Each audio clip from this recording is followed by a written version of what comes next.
வணக்கம் நண்பர்களே, மீண்டும் மற்றொரு காணொளியில் உங்களை சந்திப்பதில் மிக்க மகிழ்ச்சி. தமிழக வரலாற்றுல 2026 சட்டமன்ற தேர்தல் மிக முக்கியமான இடத்தை பிடிக்க போகுது. 75 வருட பழம்பெரும் கட்சியான திமுக, 50 வருட அனுபவம் கொண்ட அதிமுக, 15 வருஷத்துக்கு மேல களத்துல தீவிரமா செயல்படுற நாம் தமிழர் கட்சி, இந்த சட்டமன்ற தேர்தல்ல முதல் முறையா களத்துல இறங்கி இருக்கிற தமிழக வெற்றி கழகம்னு 4 முனை போட்டி இருக்கும்னு சொல்றாங்க. ஆனா தாவேகா தலைவர் விஜய் அவர்கள் சொன்ன மாதிரி திமுக வெர்சஸ் தாவேகா அப்படின்னு இருமுனை போட்டி தான் இந்த தேர்தல்ல இருக்கும்னு உறுதியா சொல்ல முடியும்.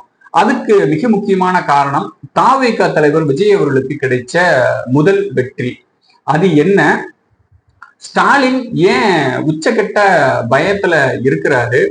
2024 பிப்ரவரி தொடங்கி இப்போ வரைக்கும் தாவேகா தலைவர் விஜய் அவர்கள் தமிழக அரசியல்ல ஏற்படுத்தி இருக்கக்கூடிய தாக்கம் என்ன? உண்மையான கள நிலவரம் இந்த சட்டமன்ற தேர்தல்ல எப்படி எதிரொலிக்குது அப்படிங்கறத தான் இந்த காணொலியில விரிவா பார்க்க போறோம். எந்த துறையை எடுத்துக்கிட்டாலும் புதுசா வர்றவங்களுக்கு அந்த துறையில ஏற்கனவே பல வருடங்களா செயல்படுறவங்க தான் முன்னோடியா இருப்பாங்க. புதுசா வர்றவங்க அவங்கள பார்த்துதான் கத்துப்பாங்க. ஏற்கனவே இருக்கிற திட்டங்களையும் வியூகங்களையும் பார்த்துட்டு அதுக்கு தகுந்த மாதிரி தங்களுடைய திட்டங்களை வடிவமைச்சுக்கிடுவாங்க. ஆனா ஒரு சில பேர் தான் அபூர்வமா தனக்குன்னு ஒரு புதிய கொள்கை, புதிய பாதை, புதிய திட்டம்னு தனித்துவமா செயல்படுவாங்க. இது பார்க்கறதுக்கு ரொம்ப இயல்பாகவும் ரொம்ப சாதாரணமாகவும் தெரியும். ஆனா அது மக்கள் கிட்ட ஒரு மிகப்பெரிய ஒரு தாக்கத்தை ஏற்படுத்தும். இப்படி அரசியல்ல நடைமுறையில தாவேகா தலைவர் விஜய் அவர்கள் பல புதுமைகளை புகுத்தி இருக்கிறாரு.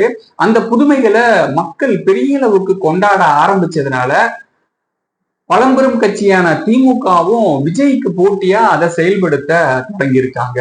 அது என்ன அப்படிங்கிறத ஒண்ணு ஒண்ணா பார்க்கலாம். சினிமாவுல ஒரு படத்தோட பெயருக்கு கீழே டேக்லைன் போடுற மாதிரி தமிழக வெற்றி கழகத்தினுடைய கட்சி பெயருக்கு கீழே பிறப்புக்கும் எல்லாம் உயிருக்கும்ங்கிற டேக்லைனை விஜய் பயன்படுத்தினாரு. அதை பார்த்துட்டு திமுக எல்லாருக்கும் எல்லாம்ங்கிற டேக்லைனை போட்டு விளம்பரப்படுத்தினாங்க. விஜய் தன்னுடைய மக்கள் சந்திப்பு கூட்டங்களுக்கு வெற்றி பேரணியில் தமிழ்நாடுங்கிற வார்த்தையை பயன்படுத்தினாரு. அதுக்கு பதிலடியா திமுக ஓரணியில் தமிழ்நாடு அப்படிங்கிற அந்த வார்த்தைய பயன்படுத்தினாங்க. 2024 பிப்ரவரி வரைக்கும் திமுக அதிமுகவினுடைய கட்சி தொண்டர்கள் பெரிய அளவுக்கு கட்சியினுடைய துண்டை பயன்படுத்த மாட்டாங்க. கட்சியினுடைய வேட்டிய கட்டி இருப்பாங்க. கட்சி தலைவர்களுடைய படத்தை சட்டப்பையில வச்சிருப்பாங்க. கட்சியினுடைய கொடி அவங்களுடைய கார்ல இருக்கும். இதுதான் ஒரு அரசியல் கட்சியினுடைய அடையாளமா இருந்தது. ஆனா தாவேகா தலைவர்கள் அவர்களுடைய கட்சியினுடைய தொண்டர்கள் அவங்களுடைய எல்லா கூட்டங்களையும் மாநாடுகளையும் கட்சியினுடைய துண்டை நெத்தியில கட்டிட்டு வந்தாங்க. சில பேர் கழுத்துல போட்டிருப்பாங்க. விஜய் அவர்கள் வரும் பொழுது தலைக்கு மேல அதை சொல்லட்டி ஆரவாரமா வரவேற்பு கொடுத்தாங்க. இதை பார்த்துட்டு திமுகவும் அதிமுகவும் தங்களுடைய கட்சிக்குன்னு புதுசா கட்சி துண்டை வடிவமைச்சு பயன்படுத்த தொடங்கியிருக்காங்க. 2024 பாராளுமன்ற தேர்தல் வரைக்கும் திமுக அதிமுகவுடைய எந்த கட்சி கூட்டங்கள்லையும் இதை நீங்க பார்த்திருக்க முடியாது. சினிமாவுல வர்ற பாட்டு மாதிரி அரசியல் கட்சிக்குன்னு தனியா பாடல்களை வெளியிட்டார் விஜய். அது குழந்தைங்கள்ல இருந்து பெரியவங்க வரைக்கும் எல்லாருமே ரசிச்சு கொண்டாடினாங்க. அதே மாதிரி உதயநிதியும் ஸ்டாலின், எடப்பாடி இவங்க 3 பேரும் அவங்களுக்கு தகுந்த மாதிரி விஜய் பயன்படுத்தின அதே ஸ்டைல பயன்படுத்தி கட்சி பாடல்களை வெளியிட்டு இருக்காங்க. எத்தனையோ மாநாடுகள் அரசியல் கட்சிகள் இதுவரைக்கும் நடத்தியிருக்காங்க. ஆனா தாவேகா நடத்தின மாதிரி நிறைய வசதிகளோட மக்களை ஈர்க்கக்கூடிய அளவுக்கு நடத்தினது இல்ல. ரேம்பாக் போற மாதிரி செட்டு போட்டு அதுல விஜய் அவர்கள் நடந்து கையசைச்சு தொண்டர்களை சந்திச்சாரு. அதை பார்த்துட்டு திமுகவும் தன்னுடைய மாநாட்டுல நடுவுல ரோடு போட்டு அதுல வேன்ல தொண்டர்களை பார்த்து கையசைச்சாரு.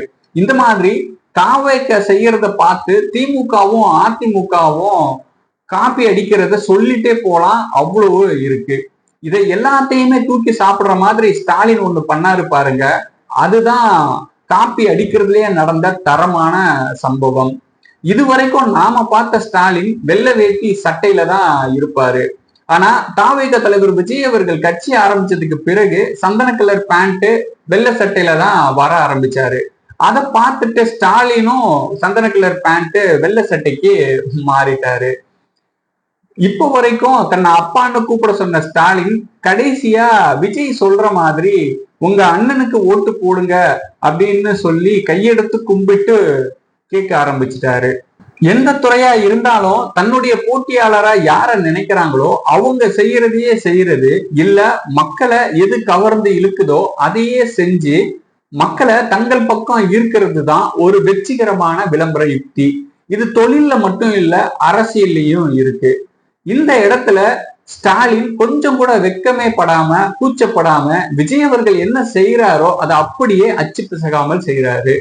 தமிழ்ல இதுக்கு அடிச்சான் காப்பின்னு சொல்லுவாங்க.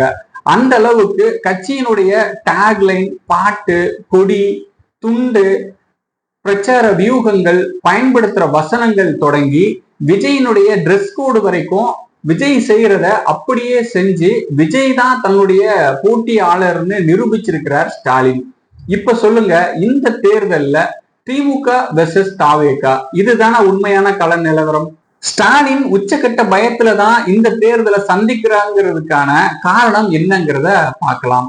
2024 விஜய் கட்சி தொடங்கினதுக்கு பிறகு 2 மாநாடு நடத்தினாரு.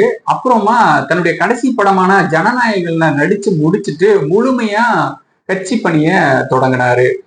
போன செப்டம்பர்ல தொடங்கி பிப்ரவரி 2026 வரைக்கும் மக்களை சந்திப்பதற்கு ஏற்பாடு செஞ்சிருந்தாங்க. ஒவ்வொரு ஊருக்கு அவர் போகும்போதும் மக்கள் கிட்ட இருந்து ஒரு பெரிய ஆதரவும் ஒரு எழுச்சி அலையும் இருந்ததை பார்த்து விஜய் அவர்கள் ரொம்ப உற்சாகமா இருந்ததை அடுத்தடுத்த கூட்டங்கள்ல அவர் பேசினதை வச்சு நாம புரிஞ்சுக்க முடியும். விஜயனுடைய இந்த உற்சாகத்துக்கும் தாவேகாவுடைய கட்சி பணிக்கும் மக்கள் கிட்ட இருந்து எழுகின்ற அந்த எழுச்சிக்கும் தடை போடுற மாதிரி முட்டுக்கட்டையா அமைஞ்சதுதான் கரூர் சம்பவம். அந்த கரூர் சம்பவம் நடக்காமல் இருந்திருந்தா பிப்ரவரி 2026 வரைக்கும் அவர் திட்டமிட்டபடி நிறைய ஊருக்கு போய் மக்களை சந்திச்சிருப்பாரு.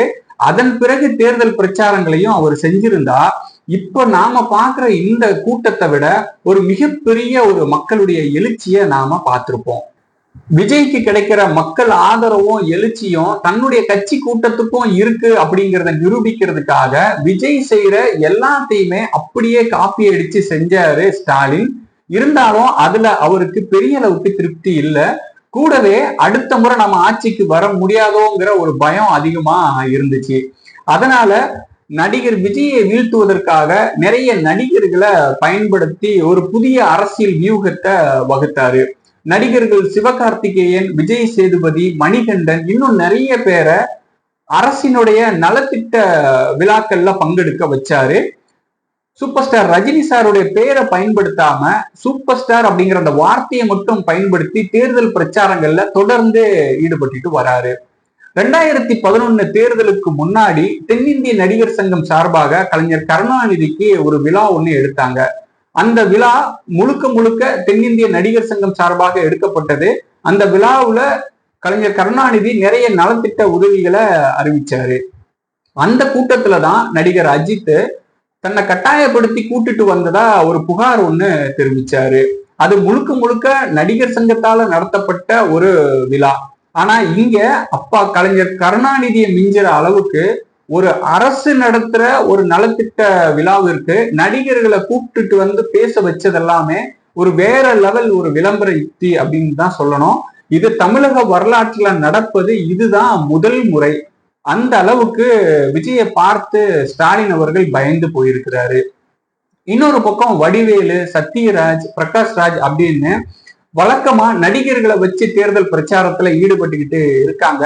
இன்னொரு பக்கம் நடிகர் சமுத்திரகனியை விஜய், சங்கீதா இவங்க குடும்ப பிரச்சனைய பொது வெளியில விமர்சனம் பண்ணி அதை வீடியோவா எடுத்து வெளியிட்டதெல்லாம் இதுவரைக்கும் தமிழக அரசியல்ல யாருக்குமே நடக்காத, யாருமே செய்யாத ஒரு அரசியல் யுக்தி.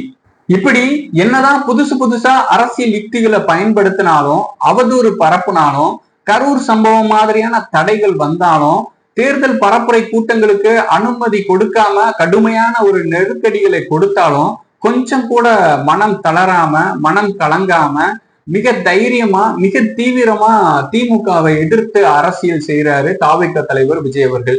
இது அவருக்கு கிடைச்சிருக்கிற மிகப்பெரிய முதல் வெற்றி. இது பெரும்பான்மையான மக்களுடைய ஆதரவால தான் சாத்தியமாயிருக்கு. இன்னும் சொல்ல போனா வருகின்ற சட்டமன்ற தேர்தல்ல தாவேகா தலைவர் விஜய் அவர்கள் வெற்றி பெற்று ஆட்சிக்கு வரணும்னு பெரும்பாலான மக்கள் விரும்புறாங்க. அவர் எத்தனை சதவீதம் வாக்குகள் வாங்கி ஆட்சியை பிடிக்க போறாரு அப்படிங்கிறத நாம பொறுத்திருந்து பார்க்கலாம்.